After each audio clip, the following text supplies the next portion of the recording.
ഇത് പുത്രധർമ്മത്തിൻ്റെ സമ്പൂർണമായ ഒരു അനുഷ്ഠാനമാണ്. ഈ ധർമാനുഷ്ഠാനത്തിൽ ഒരു പ്രധാനമായ വൈകല്യമുണ്ട്. അപ്പോൾ പുത്രധർമാനുഷ്ഠാനം മറ്റേതെങ്കിലും ധർമാനുഷ്ഠാനത്തിന് വിഘാതമായി വരുന്ന വിധത്തിൽ അനുഷ്ഠിക്കുകയാണെങ്കിൽ അവിടെ വിവിധ ധർമ്മങ്ങൾ തമ്മിലുള്ള സംഘർഷങ്ങൾ ഉണ്ടാകുന്നു. വിവിധ ധർമ്മങ്ങൾ തമ്മിൽ സംഘർഷം ഉണ്ടാകാത്ത വിധത്തിൽ സമഞ്ജസമായിട്ട് വേണം അതനുഷ്ഠിക്കാൻ.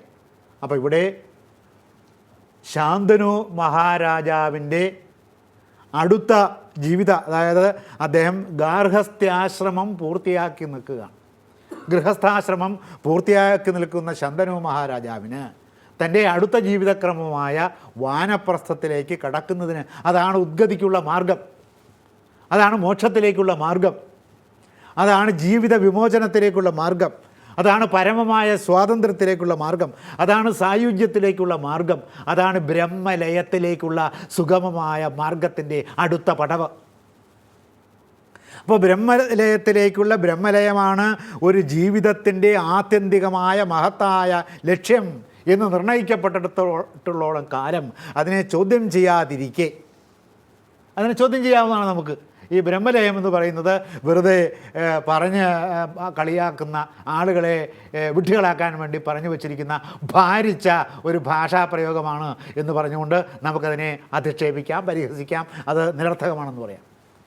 പക്ഷേ ശാന്തനു മഹാരാജാവും അദ്ദേഹത്തിൻ്റെ കുടുംബവും ഈ ചതുരാശ്രമങ്ങളെയും അംഗീകരിക്കുന്നവരാണ്. അപ്പോൾ അവരതിൽ വിശ്വസിക്കുന്നിടത്തോളം കാലം ഗൃഹസ്ഥാശ്രമം കഴിഞ്ഞ് വാനപ്രസ്ഥാശ്രമത്തിലേക്ക് പടിയിലേക്ക് കാലുവയ്ക്കാൻ നിൽക്കുന്ന മഹാരാജാവ് തൻ്റെ പിതാവ് വീണ്ടും ഗൃഹസ്ഥാശ്രമത്തിലേക്ക് തിരിച്ചു വരാൻ കാരണമായി മകൻ്റെ ഈ പുത്രധർമാനുഷ്ഠാനം.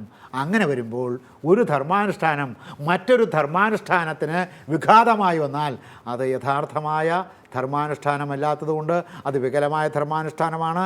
വികലമായ ധർമാനുഷ്ഠാനം ആ ധർമ്മം അനുഷ്ഠിച്ചവനെയും അവൻ്റെ കുടുംബത്തെയും അവൻ്റെ വംശത്തെയും അവൻ്റെ ഗോത്രത്തെയും അവൻ ജീവിച്ചിരിക്കുന്ന സമൂഹത്തെയും രാജ്യത്തെയും ജനതയെയും നശിപ്പിക്കും.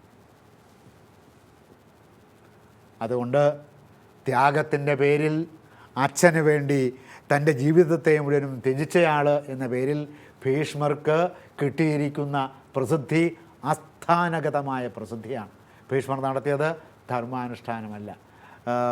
പ്രമേഹ രോഗത്തിൻ്റെ മൂർധന്യത്തിലിരിക്കുന്ന പിതാവിന് പഞ്ചസാര ചേർത്ത് ഉണ്ടാക്കിയിട്ടുള്ള പലഹാരങ്ങൾ കഴിക്കാൻ മോഹമുണ്ട് എന്ന് പുത്രനോട് പറഞ്ഞാൽ ആ പുത്രൻ പോയി അച്ഛന് പഞ്ചസാര വാങ്ങിച്ചുകൊണ്ടുവന്ന് അല്ലെങ്കിൽ മധുരം കണ്ടമാനമുള്ള പലഹാരങ്ങൾ വാങ്ങിച്ചുകൊണ്ട് കൊടുക്കുന്നത് മകൻ്റെ കർത്തവ്യമല്ലാത്തതുപോലെ, അത് പുത്രധർമാനുഷ്ഠാനമല്ലാത്തതുപോലെ ഈ വാനപ്രസ്ഥത്തിലേക്ക് കാലൂന്നിരിക്കുന്ന അദ്ദേഹത്തിൻ്റെ വാനപ്രസ്ഥ ആശ്രമത്തിനും പിന്നീട് സന്യാസമാണ്.